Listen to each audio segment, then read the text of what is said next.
4 signs someone doesn't really care about you. It might be good to keep this video for later. First, they don't talk to you much. They don't keep up with you. Often don't answer your messages quickly. Ignore when you try to talk, or don't seem interested in what's happening in your life. Second, they're all about themselves. They always put their own wants and needs first. In conversations, they talk mostly about themselves and don't really listen to or care about what's happening with you.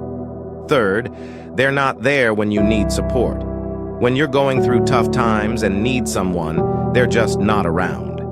They might not take your problems seriously, or they don't offer the help or understanding you need. And fourth, they don't respect you. This could mean they talk about you behind your back, don't respect your privacy or feelings, or use you. They might not care about what's important to you and just do things that show they don't respect you.